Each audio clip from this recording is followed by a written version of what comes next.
Esse podcast faz parte da FIO. Siga @FIO Podcasts e conheça a rede ativista de vozes. Uma boa noite. Não, gente! E aí, bicha? Quem é você? Bom dia, bicha. Seu jornaleco em áudio que é pra você começar o dia bem informado. Tudo, ou quase tudo, que virou notícia sobre a comunidade LGBTQIAP+. Terça-feira, 8 de março de 2022. Hoje é o Dia Internacional das Mulheres. Vamos aos destaques de hoje. Linda Quebrada e a importância dos pronomes corretos. O feminismo precisa considerar a interseccionalidade. Saiba mais sobre o transfeminismo. Olá, eu sou o GG e este é mais um Bom Dia, Bicha, seu podcast diário de notícias LGBTQIAP+. Deu no Estadão. Linda Quebrada reforça a importância de utilizar os pronomes corretos. Publicado em 3 de março de 2022 por Rafael Nascimento. Por muito tempo, a palavra travesti foi usada como um termo pejorativo e hoje a gente tem ressignificado este lugar e transformado em uma identidade de poder mesmo, de empoderamento. A representatividade é importante e fundamental para que a gente construa um novo imaginário social. Estas são as palavras de Lina Pereira dos Santos, ou, como é mais conhecida, a Linda Quebrada, que está no Big Brother Brasil 22, a primeira travesti a participar do programa. Antes de Lina, há 11 anos, Ariadna Arantes, do BBB 11, foi a primeira mulher trans a entrar na casa mais vigiada do Brasil. Ariadna foi a primeira eliminada daquela edição e a sua eliminação foi atribuído o fato de, na época, a participante não ter explicado que era uma mulher transgênero. Lina entrou no programa pelo grupo Camarote, de artistas já conhecidos do público, e aqui fora já se apresentava como uma pessoa travesti. Seus posicionamentos ajudam, em tese, o público a desconstruir a ideia de que é ser uma pessoa trans. Mas o que será que mudou na sociedade quando tratamos de questões LGBTQ-fóbicas desde que Ariadna foi eliminada até a participação de Lina no reality? Para a dramaturga, roteirista, mestra e primeira doutora trans em ciência da literatura da Universidade Federal do Rio de Janeiro, Daniele Balbi, nós vivemos um momento ambíguo que representa avanço em pautas progressistas, mas ao mesmo tempo um crescimento no conservadorismo. A Lina é uma mulher que tem a sua situação de mulher transexual publicizada. Ela faz questão de construir a sua figura pública através da reafirmação do orgulho de ser uma mulher transexual. Eu imaginei que ao entrar na casa essa seria uma questão que ela traria para aquele espaço, num país extremamente polarizado, dividido e tensionado pelo avanço das pautas progressistas e pelo ascenso do conservadorismo reacionário. Eu soube que o palco do BBB seria uma espécie de arena política que colocaria essa questão no centro em algum momento, afirma Daniele. E de fato esses problemas vêm ocorrendo. Lina já passou por diversas situações dentro da casa envolvendo a dificuldade dos participantes em utilizar o pronome ela, com o qual a participante se identifica, o que caracteriza uma situação de transfobia. Foi necessário que, ainda nas primeiras semanas, o apresentador do programa, Tadeu Schmidt, interviesse. Lina, você tem o pronome ela tatuado acima da sobrancelha. Eu queria que você explicasse por que fez essa tatuagem e também que você dissesse, mais uma vez, reforçando como as pessoas devem tratar você. Pediu Schmidt. Em seguida, Lina explicou o motivo de ter feito a tatuagem. Eu fiz essa tatuagem, na verdade, por causa da minha mãe. No começo da minha transição, minha mãe ainda errava e me tratava no pronome masculino. Eu falei, mãe, olha, eu vou tatuar ela aqui na minha testa para ver se a senhora não erra. Acho também que é uma indicação para todas as outras pessoas, explicou a artista na época. A oficial de programa no Fundo Internacional Trans e doutoranda em estudos interdisciplinares sobre mulheres, gênero e femininos pela Universidade Federal da Bahia, Viviane Vergueiro, explica a importância do reconhecimento do gênero de pessoas trans e da utilização dos pronomes corretos. Quando se tenta banalizar, parece que é uma mera questão de hipersensibilidade, formas que o patriarcado tem de desvalorizar sentimentos, percepções e de minimizar certas violências que podem acontecer. O desrespeito aos pronomes tem uma relação muito grande com a deslegitimação dos nossos nomes, das nossas existências e perspectivas. Esses elementos têm uma fundamentação desumana que é muito profunda. Lida com formas de existências no mundo, como em passaportes, em RGs, em carteiras de trabalho, em existir em espaços educacionais, ou seja, é uma frustração que tem muita carga envolvida. E a Lina, dentro dos limites que as edições fazem, foi feliz em se afirmar como uma pessoa travesti, apesar de toda a mágoa, indignação e peso psíquico que isso envolve. Explica a pesquisadora. O operador de caixa, Mário Rangel, 23 anos, diz se sentir representado por Lina no BBB 22 e que se identifica com essas questões dos erros nos pronomes, já que vive situações semelhantes. Os vídeos que eu vi dela, eu até me identifico muito com isso. Eu sinto que ela no programa fica ainda mais chateada porque está se sentindo desrespeitada, mas ao mesmo tempo sabe que não pode fazer uma grosseria, que não pode falar de forma mais firme porque provavelmente isso influenciaria muito em como as pessoas iriam tratar ela aqui fora. Ela está falando ali que ela não quer ser chamada dessa forma e está todo mundo errando toda hora. Rangel detalha melhor as situações transfóbicas que já viveu. Eu tenho barba e tal, tenho uma passabilidade na sociedade, mas a partir do momento que eu falo que eu sou trans, as pessoas às vezes confundem, me chamam no feminino. Ai, desculpa, eu me confundo. E eu logo pergunto, como você confunde? Você não me conheceu assim? Você está vendo minha aparência, está vendo um cara, eu falei o meu nome, como você está confundindo? Às vezes eu acho que o preconceito da pessoa está tão enraizado que ela não consegue nem enxergar. É cômodo para você chegar e falar, desculpa, eu errei. Para você, é uma vez que você errou. Agora, para ela, Lina, e para mim, quantas vezes já não erraram os nossos pronomes? Desabafa o operador de caixa. A presença de Linda Quebrada no BBB 22 levanta uma questão importante quando a participante do reality se declara como travesti. Muitas pessoas não sabem a diferença entre o termo travesti e trans, e se até mesmo existe alguma diferença entre as nomenclaturas. A doutora em ciência literária, Daniele Balbi, explica a questão. No caso de travestis, historicamente é uma denominação basicamente latino-americana, especificamente para mulheres não cis. O termo nasce e começa a ficar mais recorrente ao longo da década de 60, com uma carga pejorativa que era para identificar todas as mulheres não cisgêneras e, de certa maneira, depreciar, segregar e excluir essas mulheres. Ao longo do tempo, com a politização do movimento LGBTQ+, o termo travesti foi sendo ressignificado. Então, quando você hoje faz questão de dizer eu sou uma mulher travesti, você está politicamente e conscientemente recuperando a história, a memória e a cultura de mulheres travestis que foram estigmatizadas, reprimidas, violadas, vítimas de todas as violências, assassinadas, marginalizadas e que de alguma maneira conseguiram manter a tradição dessa cultura travesti. A pesquisadora Viviane Vergueiro concorda com a definição.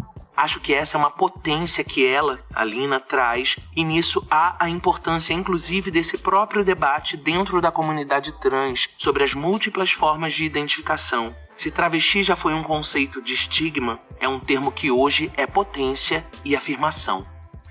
A matéria é extensa com muitos dados e você a encontra completa no link na descrição do episódio. Aliás, esse é um episódio voltado para pautas sobre os feminismos e as mulheridades pelo dia de hoje. E eu, GG, me coloco também em um lugar de escuta junto contigo. Se você é mulher, você vai compreender por onde passam todas as questões que a gente está trazendo aqui pela vivência mesmo. Se você é homem ou tem identidade de gênero que não é abrangida pelos feminismos, acredito que seu lugar seja o mesmo que o meu, que é esse lugar de escuta e aprendizado. Seguindo em frente...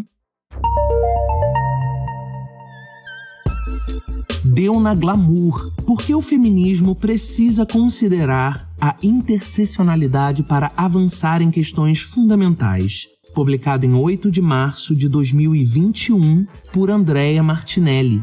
E eu? E a mulher preta? Lélia Gonzalez usou esta frase para questionar as estruturas e o quanto elas estavam dando conta, ou não, de abraçar as demandas de mulheres para além do feminismo branco eurocentrado hétero.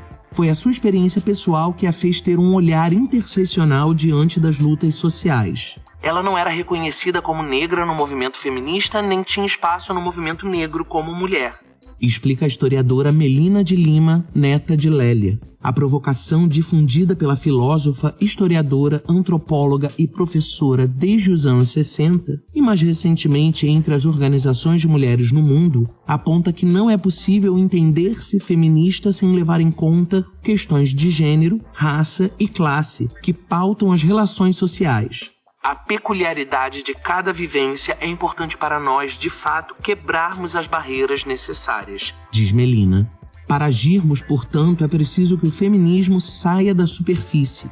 A interseccionalidade é sobre olhar para a estrutura de poder em que se sustentam os mecanismos sociais de opressão, afirma a pesquisadora e doutoranda em estudos feministas pela Universidade Federal da Bahia, Carla Acotirene. Capitalismo, patriarcado e racismo estruturam o nosso sistema e atingem diretamente a vida das mulheres, sobretudo as negras.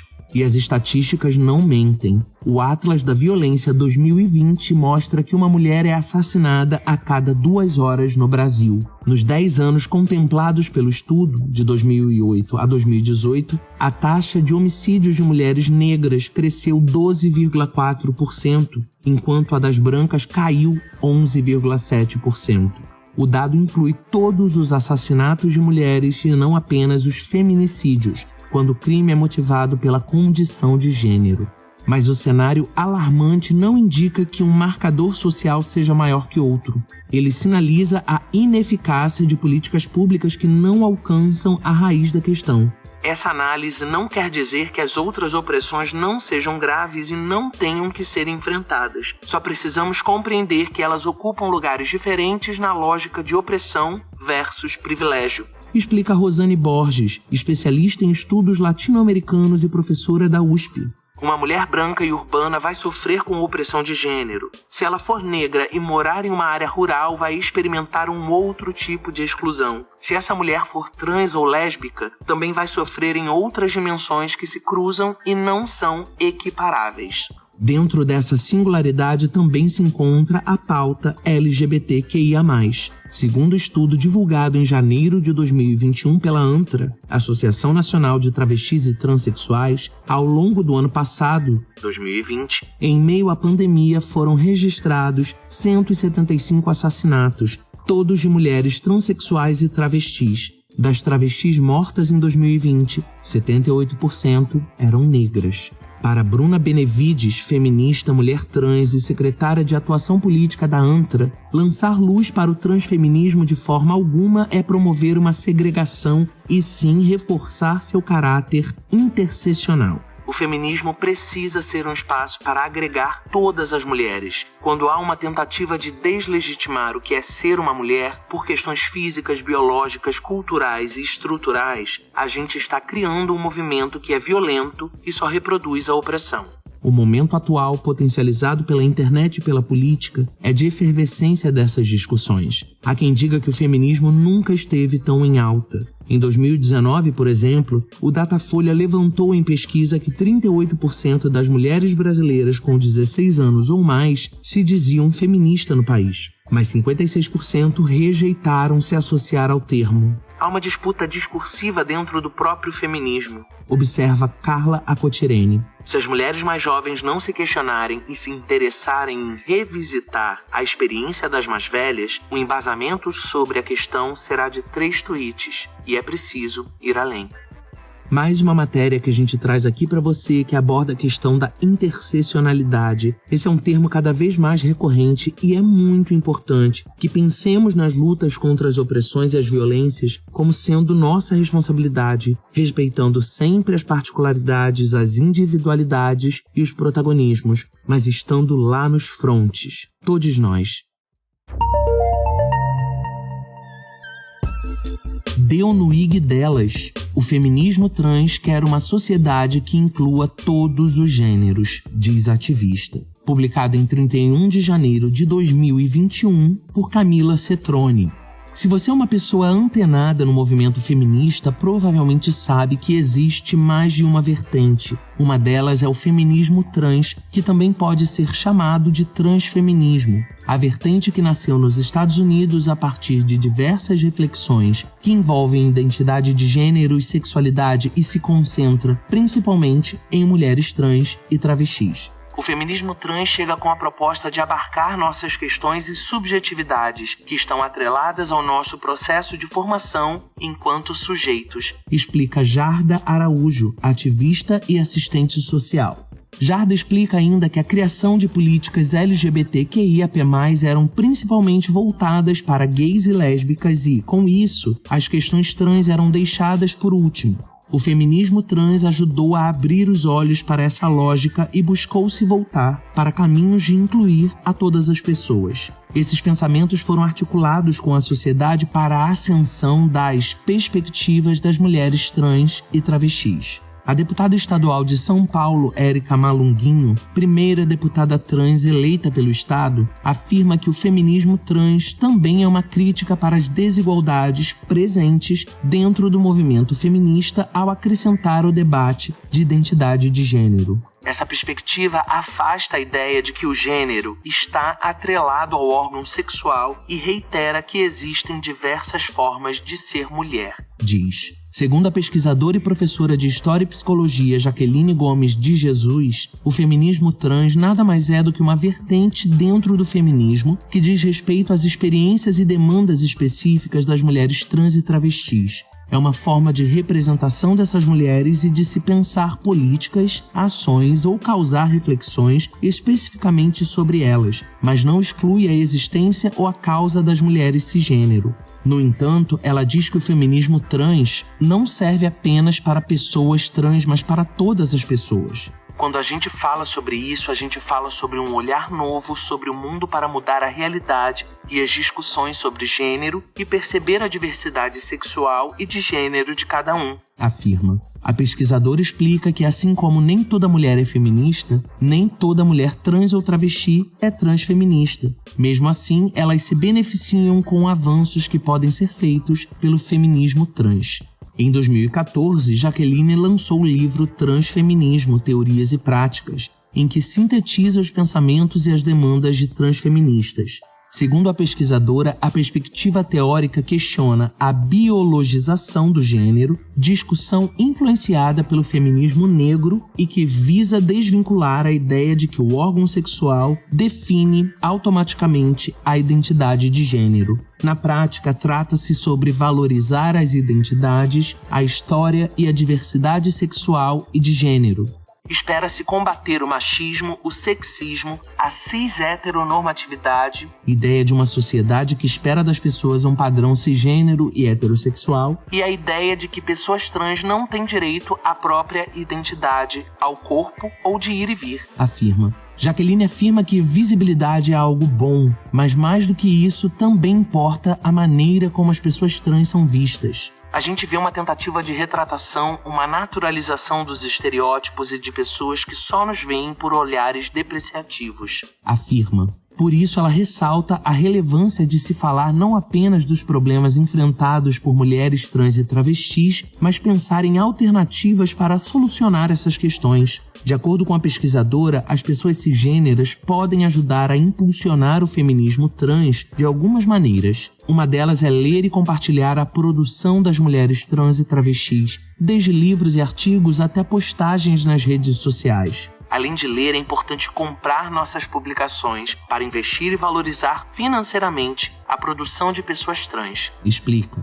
Além disso, ela ressalta a importância de investir em pessoas e organizações que defendem o feminismo trans e seus debates junto à população trans, criando ações efetivas em prol da equidade. O voto também é citado pela pesquisadora como uma ferramenta importante para que mulheres trans e travestis sejam protagonistas na política e possam decidir e pensar em leis para criar soluções. Jaqueline também diz que é importante que pessoas cisgênero reconheçam onde estão seus privilégios e os usem para ajudar pessoas trans a viver de forma plena. Invista na sua empresa em ações educacionais para valorizar a população trans. Indique essas pessoas em suas empresas, diz. Quantas travestis e mulheres trans você segue nas redes? Quantas travestis e mulheres trans você conhece pessoalmente, convivem com você? Você as ouve? As lê? Como você pode se dizer aliado de uma luta cujo conhecimento, quando você tem, é só teórico, empírico? Aliás, você é uma pessoa aliada nas questões transfeministas? Te faço essas perguntas porque eu me faço essas perguntas. A gente tem que se questionar todos os dias. Chegamos ao final de mais um Bom Dia Bicha e hoje foi um episódio mais informativo do que comentado, né? Pois é. É sobre isso ser um homem cis falando sobre questões de feminismos e mulheridades. Mas se não tem propriedade para opinar, não significa que eu deva negar esse espaço às causas femininas e feministas. Afinal, a comunidade LGBTQIAP+, é plural e são as mulheres que existem já de começo na sigla, né? E você percebeu que na escalada do programa eu disse que hoje é o Dia Internacional das Mulheres? Pois é. Pesquisando sobre o dia de hoje, eu descobri que essa forma de falar sobre esse dia no plural tem um significado inclusivo. As mulheres são diversas e o dia é de todas elas. Importante demais que você dedique um tempo para a leitura dessas matérias na íntegra, cujos links estão na descrição do episódio. Dedicar esse tempo é se fazer presente nessa luta. O mundo, a sociedade sempre foram extremamente violentos com as mulheres. Acho que essa é uma questão que demanda mais da nossa dedicação, sabe? Querer equidade de gênero, acabar com o machismo, a misoginia, a transfobia, tem que ser mais do que colocar hashtag na rede social. E eu te convido aqui, com esse episódio, para essa reflexão e para que você haja, tá? E aproveitando, retomando nossa tour de divulgar gente boa, ideia boa, iniciativa boa, continuamos com o espaço aberto aqui para falar do seu projeto, hashtag divulga LGBT. Se você tem um corre sobre a comunidade LGBTQIAP+, ou conhece alguém que tenha, manda mensagem de voz pra gente lá no Anchor, contando um pouquinho mais, chamando os ouvintes para conhecer você, o seu projeto ou o que você quiser apresentar para todo mundo. Pode mandar mensagem de voz também na DM do Twitter ou no direct do Instagram. A gente quer disponibilizar 1 minutinho do episódio para você, tá? Se preferir, pode mandar e-mail também lá no queobichapod@gmail.com. As nossas redes estão na descrição do episódio também. O Bom Dia Bicha conta com identidade visual e edição de Rod Gomes, pesquisa de Dan Pereira, roteiro de Dan Pereira e GG, eu mesmo, que além de apresentar, também faço a produção geral. O programa faz parte do feed do Kill Bicha, um podcast queer, que está no selo Fio, a rede ativista de vozes. Ouça os outros episódios, compartilhe nas suas redes sociais, não deixe de nos marcar e de nos seguir. Amanhã a gente está de volta. Beijo!